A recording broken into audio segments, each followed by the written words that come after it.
ලොකුම කෑල්ල නම් අපි දන්නේ නැහැ. ලොකුම හිල හැබැයි බයි උඹට අල්ලගෙන ඉන්නවා කියලා. අපිට සුපහැදිලිවම පේනවා. බයියංග ලොකුම හිල නාම රාජපක්ෂට රෝලා දෙනවා කියලා. ඒකේ ආය කතා දෙකක් නැහැ. සාක්ෂි සහිතයි. සාක්ෂි සහිතයි. නාමලයා කේකේ ඇවිත් රැට්ටද? ඒක ලොකුම කෑල්ල උඹලා ළඟ කියන්නේ.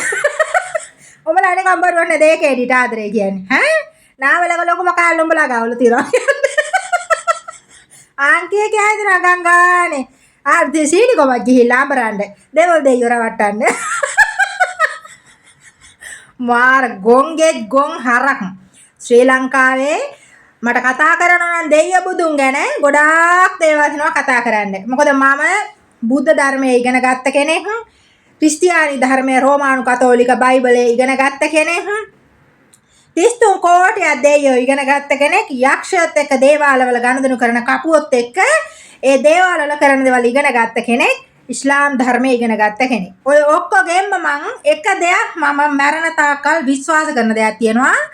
දෙවියන්ටවත් බුදුන්ටවත් තඹ සත පහක් වියදම් නොකර ආශිර්වාද ගන්න පුළුවන්. ඒකට හොඳම සාක්ෂිය ඉස්ලාම් ධර්මයේ. එච්චරයි මම ඉසමුදිරින්ම පිළිගන්නවා ධර්මයේ ඒක සත්‍යයක්. ආශිර්වාද ගන්න නම් සල්ලි වියදම් කරන්න ඕනේ. සල්ලි වියදම් කරනවා නම් එතන ආශිර්වාද නැහැ. මොකද දෙවියන් කියන්නේ කවුද කියලා දන්න කෙනා දෙවියන්ට පගාව දෙන්නේ නැහැ මෙයාලා. මම ඉගෙන ගත්ත විදිහ මං නම් ඉතින් එහෙම තමයි. දෙවියන්ට කණ්ඩ දෙන්නයි අම්මට තාත්තට කණ්ඩ දෙන්නයි දන් දෙන්නයි මට කණ්ඩ අදින්නයි ඉතින් මේ සොච්චම් පඩියෙන් බෑනේ. ඒක හින්දා දෙවියන්ට දෙන්නේ නැහැ මම නෑ. ඉතින් ශ්‍රී ලංකාවේ මහින්ද රාජපක්ෂ ඇතුළු ඔය බලු නඩේ සිංහලයා රැවට්ටුවේ බහුතරයක් සිංහල ජනතාව අන්දපු එකම තැන බුදුරජාණන් වහන්සේ. හාමුදුරුවන්ට කලින් බුදුහාමුදුරුවෝ ඔය ඉසමුදුනේ තියාගෙන මේ අපි බෞද්ධ. අපි බුද්ධ දර්ශනයට අංක 1 දෙනවා කියලා රවට්ටපු කල්ලතෝනි පවුලත් තමයි රාජපක්ෂ පවුල. ඒ වටා එකතු වුණා එතකොටම හාමුදුරුවරු. ඇයි දුක් විඳපු හාමුදුරුවෝ හිටියා. ඔය මම සාක්ෂි දරනවා බෙල්ලන්විල පන්සල පැපිලියානේ සුනේත්‍රා දේවී පිරිවෙන. මහ පිරිවෙන නෙමෙයි දෙවෙනි පිරිවෙන. නුගේගොඩ පැත්තට යනකොට තියෙන්නේ මේ එහා පැත්තෙන් අත්තිඩිය පැත්තට යන ඒක මහ පිරිවෙන. පැපිලියානේ. දෙවෙනි එක තමයි අර ලොකු අබේදි සාමුදුරුවෝ ඔය මහින්ද රාජපක්ෂ දකුණු අතනේ. ඔය පන්සල් දෙක මම සාක්ෂි දරනවා. ඔය දෙක ඊටාම පුංචි පන්සල් දෙක. ඔය දෙකම හැදුවේ මහින්ද රාජපක්ෂ. දෙකම හැදුවේ. ඒ අන්න ඒ වගේ හිඟා කාපු හාමුදුරුවරු එකතු වුණා මහින්ද රාජපක්ෂ වටේ. ඊට පස්සේ තමයි ඔය භාවනාවල වගේ පන්සල් හැදුවේ. තව තියෙනවා ලංකාවේ බහුතරයක් එහෙම තමයි. මම මේ කියන්නේ මගේ ඇසින් දුරු සාක්ෂි වලට මම දන්නවා ওই පන්සල්. පිල්ලෑවේ පන්සල කොහොමද තිබ්බේ? පිල්ලෑවේ තිබ්බේ කැලේනේ තනිකර. මොකද අන්තිමේට කෙරුවේ? ඒක තමයි සිවුර සහ බුදුහාමුදුරුවෝ නියෝජනය කෙරුවා. දැන් ගිහිලා සීනිගමට. දැන් සීනිගම ගිහින් පොල් ගහුවන් පස්සේ මේ මුංගේ මිත්‍යා දෘෂ්ටිකම බලන්නකෝ.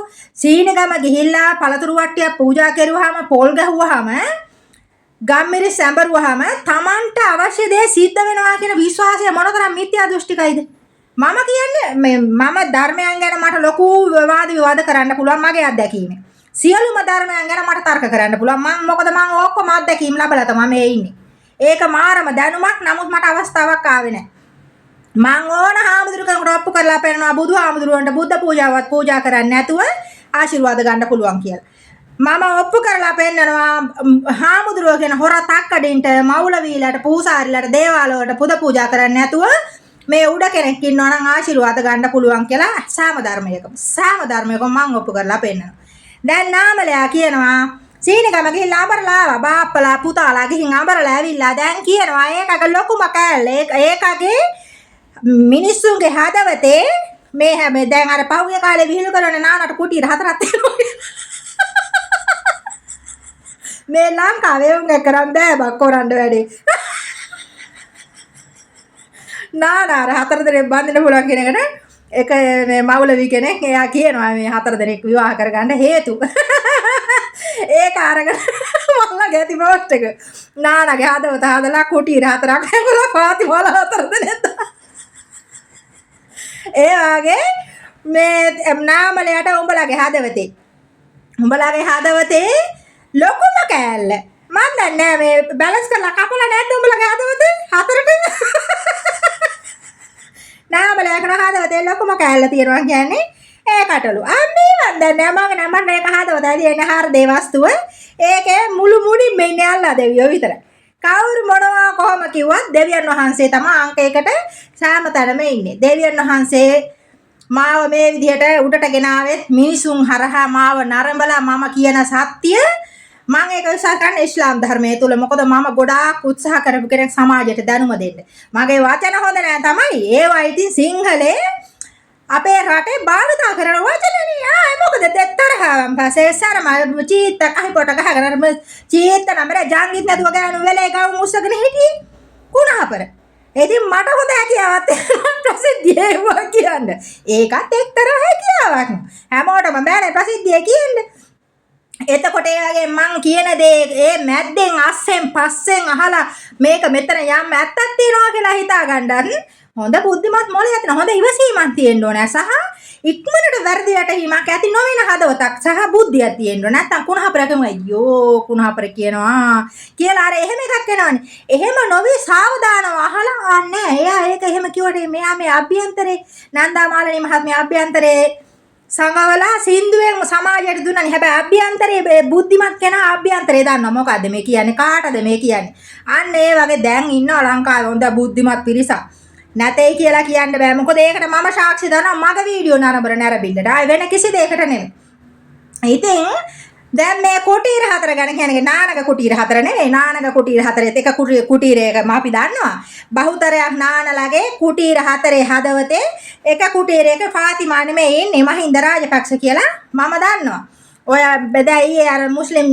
ජනතාව බහුතරයකට මම කියපු නන්දාමාලනී ගැන ඒකට ගොඩාක් නානලා කුලප්පලා තුනා ශ්‍රී ලංකාවේ මම මගේ වීඩියෝ නරඹන කමෙන්ට් බලපල්ලා සිංහල මිනිහට උදේ ඉඳලා හැන්ද වෙනකම් බැන්නත් සමහර නානලා ඉන්නවා හුරේ දානවා සමහර අය බහුතරයක් ඉන්නවා මුස්ලිම් ජනතාවට විරුද්ධව එක වීඩියෝ එකක් දැම්මොත් දුවගෙන එනවා බනින්න ඒක ඇවිල්ලා ජාතිවාදයේ හදවතේ තියෙන හැබැයි ඒක මම සිංහල මිනිස්සයා තුල මම දන්නවා දෙමළ ජනතාවට බැන්නත් මුස්ලිම් ජනතාවට බැන්නත් සිංහල ජනතාවට බැන්නත් හාමුදුරුවන්ට බැන්නත් මවුලවීට බැන්නත් පූසාරිට බැන්නත් මොකාට බැන්නත් සිංහල ජනතාව කමෙන්ට් කරනවා නමුත් මුස්ලිම් අය ළඟ ඒක තියෙන්නේ මුස්ලිම් ආට බැන්නොත් දුවගෙන ඇවිල්ලා ඉන්නවා කොයි මේ පිරිසක් පට ගාලා ලියනවා නැත්නම් මලාට සිංහල මිනිස්සුන්ට එළි වෙනකන් රෑ වෙනකන් බැනපන් බලන්න මීක් කියලා කියන්නේ උන්ට බැනපු ගමන් දුවගෙන යනවා අන්න ඒ කැත ගතියක් එහෙම එකකුත් තියෙනවා ඒ පැත්තෙන් මම ඒකත් කියන්න එපයි ඕවා මගේ වීඩියෝ වලින් මම මේ දන්න දේවල් අනුන්ගේ වීඩියෝ වල ගිහින් මම කමෙන්ට් බලලා මේ ජජ් කරපු එකක් නෙමෙයි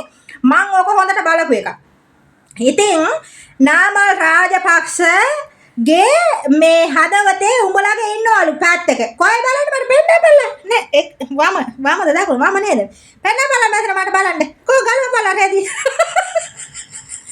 ගලවපල්ලා මට තොපි සැකයි කියනවා හදවතේ ඉන්නවලු ලොකු කෑල්ලක් අපි දන්නවා බයිය ලොකු හිලනම් අල්ලගෙන ඉන්නවා නාමලයට තියෙන රවුල කපලා ඉන්නවා නිකම් මේ මම නැහන හුලං අල්ලන වලා ඉන්න ගෙම්බා ඉන්නේ ගෙම්බා හුලං අල්ලුවම් ඒ වගේ නාමල කැතේ බෑබන් ගෑනු මූණක් තියෙන රවුල මවාපිය දැන් තෝ ජනාධිපති වෙන්න ඉන්නවා කියන්නේ කොහෙද ශ්‍රී ලංකාවේද ශ්‍රී ලංකාවේ ජනාධිපති වෙන්න අපි නම් දන්නේ අපි නම් ඉතින් ආයෙ ඡන්දෙ දෙන්නේ නැහැ අපි දෙනේ උන්ට දෙන්නේ නැහැ දීලා නම් වශයෙන් නාමල් රාජපක්ෂලාට ඡන්දෙ දෙලෙවුම් ගිරාම සේවක මට්ටමින් චෙක් කරන්න ඕන මෙවුම් මොක්කුද දෙන්නේ රාජපක්ෂලාට කියලා මෙච්චර අවුරුදු ගාන ඇතිනේ ඉතිහාසයේ නම පවතින මේ රාජපක්ෂ පවුලේ රජකම් කරුවා මාදි මම තර්ක කරන්නේ එතෙන්ට රට හැදුවෙත් නෑ උන් පරම්පරා ගාන උන්ගේ නම අරන් යන්න වැඩ කරලා තියෙනවා නරකට හරි කෙරුවනේ මිනිස්සුන්ට බැරි බැරි ඉන්න හරි ඉතින් ඇතිනේ මොකද තවත් මේ රට හදනවා කියලා දැන් මම නාමලයා නාකි වෙනවා ඔය හැමදාම ඔය ජූන්ටක මයිල් කළු තියෙන්නේ නේ ඔක නාකි වෙනවා එතකොට ඒකක පුතාලා දෙන්නේ හොඳම ඉන්නවා එවුන්ගේනවා දේශපාලන මාර වැඩක් නේ තොපිට කොන්දපණ තියනවා මම කියන්නේ නාමලයට ලොකුවට හිලාල්ලනේ උන්ට තොපේ දරුවෝ මුණුබුරෝ ගෙනපියකො දේශපාලනයට උඩට ඇදගෙන වරෙන්කො කොහොම හරි දේශපාලනයට දාලා අපි රටට වැඩ කරලා අපේ පරම්පරාවේ නම අරන් යනකොට ඒ මොකවත් නැහැ ඒ පරම්පරාව උප්පැන්නට විතරයි ඒ පරම්පරාවේ නා අර කොහෙද නැද රාජපක්ෂක ගයන් නම මාගේ දැන් තොපිට ගූ කවන්න ඕන ගූත් හොඳ නෑ බල්ලොන්ට කන්න නැතුන තොපිට ගූ දුන්නොත් එහෙම ඒ තරම් මරි මෝඩ හැත්තත් ඔපි.